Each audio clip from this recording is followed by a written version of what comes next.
Brought to you by JK super cement, जब बात हो मजबूती की कुछ और चुनना रॉन्ग है क्योंकि सुपर ही स्ट्रॉन्ग है। प्लेयर्स अंपायर सब कंफ्यूज हैं। जेके सुपर सीमेंट से टकराकर बॉल दो टुकड़ों में। जब बात हो मजबूती की कुछ भी चुनना रॉन्ग है क्योंकि सुपर ही स्ट्रॉन्ग है। आज सुबह से ही देखा जा रहा है कि सहारनपुर के समस्त मंदिरों पर जो है ताले टंगे हुए हैं और उसके बाद हजारों की संख्या में पंडित इकट्ठे होकर के सहारनपुर के पुलिस लाइन एसएसपी ऑफिस पहुंचते हैं और एसएसपी ऑफिस का घेराव करते हैं। बातचीत करने के लिए कुछ समाचार मौजूद हैं, इनसे बातचीत करेंगे। आखिर मामला क्या था और आखिर क्या वजह ऐसी बनी जो इतनी भारी मात्रा में पुलिस लाइन पहुंचना पड़ा। जी, आपका नाम? मैं आत्मानुभवी यही सहारनपुर से। अच्छा, आज आप पुलिस लाइन आए हैं, क्या कुछ मामला था?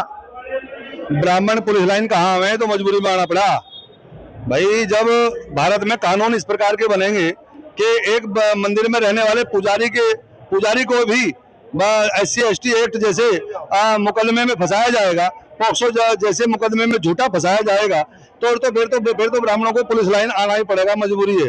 नहीं तो हम कोई ऐसा काम करते नहीं जिसमें पुलिस लाइन आना पड़े। लेकिन यहाँ सकलापुरी मंदिर में जो पुजारी रहता है उसके ऊपर जो है झूठा SC एक्ट का मुकदमा किया गया और ये आज यहाँ पर विरोध प्रदर्शन रहा है। एक तरह से सभी स्वर्ण समाज इकट्ठा हुआ और उसकी हमने बात पूरा जो है कप्तान साहब के सामने रखा। उन्होंने समझा और कार्रवाई का आश्वासन दिया है। प्रशासन इसमें निष्पक्ष कार्रवाई करेगा। क्या कुछ मामला था जिस मामले को लेकर के मुकदमा किया गया?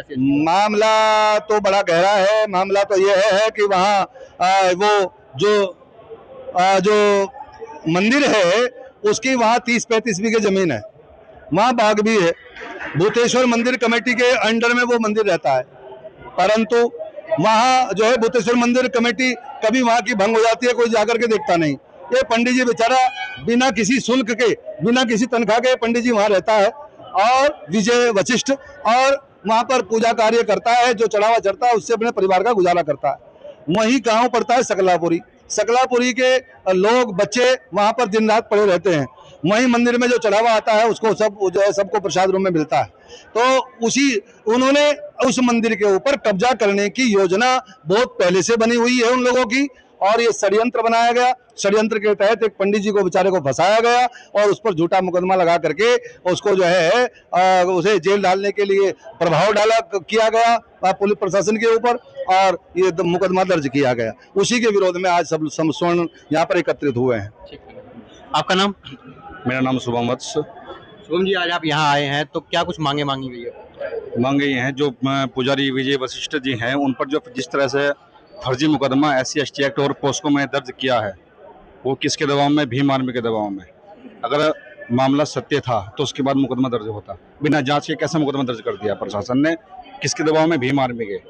मैं भीम आर्मी के लोगों को भी चेतावनी देना चाहता हूँ कि इस तरह की हरकतें करना बंद करें, अन्यथा जिन पर सहारनपुर का माहौल खराब होने में देरी नहीं लगेगी। ये आपसे सीधी चेतावनी है। इस प्रकार सन्नी गौतम थाने में जाकर के दलाली करता है और तरह तरह के मुकदमे समाज के ऊपर, वो चाहे ब्राह्मण समाज हो, क्षत्रिय समाज हो, वैश्य समाज हो, उनके ऊपर लगाने का कार्य करता है। इस कार्य को बंद करें, अन्यथा इलाज करना ब्राह्मण समाज अच्छे से जानता है। आपका नाम?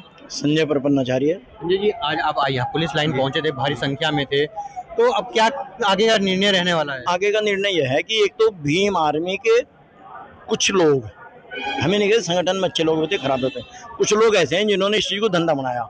SC एक्ट लगवाओ, सरकार 4.5 लाख रुपए अनुदान दे देती है तत्काल, वो ले लो और उसका दलाली करने का काम उन्होंने बना लिया जबरदस्ती, छोटी सच्ची। कुछ ब्राह्मण के ऊपर जिसका प्रमाण आमने सामने है, जो यजमान पूजा कराते उन्होंने भी दे दिया, उसके बाद भी जबरदस्ती उस लड़के के द्वारा उसके ऊपर SC एक्ट लगाने का दबाव बनाया गया भीम आर्मी के द्वारा। यद्यपि वहाँ की पुलिस प्रशासन ने यह कहा था कि हम जाँच करेंगे, तो जबरदस्ती ये जो भीम आर्मी की दबाव बनाने वाली प्रक्रिया है श्रवण समाज के खिलाफ, इसके आक्रोश में ही आज ये श्रवण समाज इकट्ठा हुआ। क्योंकि आज मैं पीड़ित हूँ, कल कोई और, कल परसों उन्होंने धंधा बना, तो केवल आज मांग यही थी और प्रशासन ये मांग करेंगे, एक तो जो 4.5 लाख रुपए अनुदान तत्काल ही ये बंद करे और भैया पहले उसकी जाँच ही हो, उसके बाद कार्रवाई की जावे। इसी मांग के लिए पुलिस प्रशासन आए थे, SP साहब ने लिया, उन्होंने आश्वासन दिया, जो भी आश्वासन उन्होंने दिया है कार्रवाई का, उससे संतुष्ट नहीं होगा आगामी फिर आंदोलन करेंगे। मंदिरों पर ताले भी जो है सुबह से लटके हुए हैं, काफी भक्त हैं जो मंदिर में पूजा करने भी नहीं जा पा रहे। देखिए, जब ब्राह्मण पर, एक आचार्य पर फर्जी तरीके से मुकदमे लगाए जाएंगे तो फिर मंदिरों पर तो ताले लगेंगे ही। जिस सरकार को हम लेकर आए राम मंदिर गाय के लिए, और इन्हीं स्वर्ण समाज पर, इन्हीं ब्राह्मण समाज पर मुकदमे लगेंगे तो मंदिर पर ताले लगेंगे, और क्या होगा। तो ये सरकार है, इस सरकार ने 2018 में इस कानून को, SC/ST एक्ट कानून को दोबारा, इसमें कई बिंदु जो 17 बिंदु थे, 47 बिंदु इसमें पूर्ण रूप से जो बड़ी तरीके से इसको किया है। और इस सरकार के द्वारा ही ये भीम आर्मी पोषित है, इस सरकार के द्वारा ही ये लोग स्वर्ण समाज पर, पिछड़े समाज पर अत्याचार करने का काम करते हैं। चाहे इसमें नकुड़ का मामला ले लो, ढकदेई का, चाहे इसमें सरसावे का मामला ले लो, चाहे इसमें सहारनपुर के किसी भी कोने का मामला ले लो, चाहे आप बेट का मामला ले लो। एक बैंक कर्मचारी को अंदर जाकर बैंक में बैठकर उसे मारने का काम करते हैं ये लोग। ये किसी के नहीं है, ये किसी को छोड़ने वाले नहीं है। मेरा निवेदन है सभी लोगों से, जिन लोगों पर SC/ST एक्ट का मुकदमा दर्ज होता है वे लोग सभी सड़कों पर आए और इस नीले कंछे वाले का इलाज करने का काम करें। हम साथ हैं, जहां चाहेंगे वहां तुम्हारे साथ रहेंगे। और ये भीम आर्मी के लोग सोच लें, जिस भाषा में चाहेंगे उस भाषा में इन लोगों को जवाब देने का काम हम लोग करेंगे। इसलिए शासन प्रशासन से निवेदन है, आज यहाँ पर 2000 थे, अगर ये मुकदमा वापस नहीं हुआ तो यहाँ पर सहारनपुर के अंदर 1 लाख ब्राह्मण, स्वर्ण समाज, पिछड़े समाज के लोग होंगे। आपका नाम? पंडित सौरभ शर्मा। पंडित जी, अब आगे का क्या कुछ निर्णय रहने वाला है? आप SSP साहब से मिल लिए, आश्वासन मिला है? कप्तान साहब ने आश्वासन दिया है, जांच होगी, जांच के बाद जो दोषी होगा उसे सजा दी जाएगी। और हम यही चाहेंगे कि इसमें एक संवैधानिक जांच हो और इस जांच में जो है, जो भी हो, सच, दूध का दूध और पानी का पानी हो। मैं एक बात कहना चाहूँगा, ये जो भीम आर्मी वाले हैं ये भगवान को नहीं मानते, मंदिरों को नहीं मानते, उसके बाद इनके बच्चे मंदिर में क्या करने जाते हैं, फिर क्यों आरोप लगते हैं? ये तो उनको रोकना पड़ेगा ना, ये हम थोड़े ही रोकेंगे। आज कप्तान साहब ने जो कहा है, हम कप्तान साहब की बात को मानेंगे और इस जांच में जो भी होगा ब्राह्मण समाज पूरा सहयोग करेगा। ठीक है, तो समस्त ब्राह्मण समाज यहाँ पर मौजूद था और कप्तान साहब से मिले हैं। उन्होंने आश्वासन दिया है कि कार्रवाई इस पे की जाएगी निष्पक्ष जांच करने के बाद। सहारनपुर से राहुल कुमार, यूपी तक। जब कुंभ से हम निकले, इतना विरोध, फिर मुझे समझाया गया कि अरे कुंभ की चीजें कुंभ के बाद खत्म हो जाती हैं, जो विरोध है, जो बात है, वो कुंभ के बाद खत्म हो जाता है।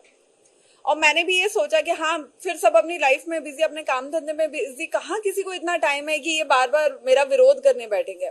लेकिन कुंभ निकलने के बाद मेरा नाम, आपको पता है क्या हो गया था? क्या? कंट्रोवर्शियल हर्षा। कंट्रोवर्शियल हर्षा? हाँ, जबकि अगर मैं इस चेयर पे बैठी हूँ, आपने बोला है, मैं बैठ गई, आपका ये वीडियो वायरल हो जाए, आप कुछ भी उसमें टैगलाइन डाल दे, तो इसमें मेरी कोई गलती नहीं है। मैं अगर शाही रथ पे बैठी थी और मैं अगर भगवा पहन के बैठी थी, तो मैं हर चीज अपने गुरु आज्ञा से बैठी हुई थी। जो पहना था, जहां बैठी थी, हर चीज गुरु आज्ञा से थी। तो मैं कैसे गलत हुई? ना मैंने किसी का अपमान किया, ना मैंने किसी का विरोध किया, ना किसी के साथ बदतमीजी की, ना अपनी मर्यादाएं पार की। तो मैं कैसे गलत होगी? और अगर मेरे गलत ना होने के बाद किसी को मेरा विरोध करना है, तो हर व्यक्ति अपने जीवन में स्वतंत्र है। अब महाकुंभ से निकलने के बाद मैं जहां भी जाती, जिससे भी मिलती, या कुछ साधु संतों से, क्योंकि विरोध इतना हो गया था, मुझे यह था कि मुझे धर्म के ही रास्ते में चलना है। अब धर्म के रास्ते में अगर मुझे चलना है तो मुझे साधु संतों का सानिध्य चाहिए, उनका मार्गदर्शन चाहिए। उन्होंने मिलने से मना कर दिया कि नहीं, उनसे नहीं मिलना है, उनके साथ बहुत कॉन्ट्रोवर्सी हुई है, बहुत विरोध हुए हैं, नहीं मिलना है। अरे उस लड़की की क्या गलती थी? उस लड़की ने किसके साथ गलत किया? उसके साथ गलत हो रहे। इस वक्त अगर आप लोग साथ में नहीं होंगे तो कौन साथ में होगा? तो मुझे अंदर या महाकुंभ से लेके इस माघ मेला, पूरा 1 साल, 365 दिन में से 300 रातें मैंने रो के गुजारी है। मैंने मरने की अपने लिए विनती की है भगवान से कि भगवान मुझे मौत दे।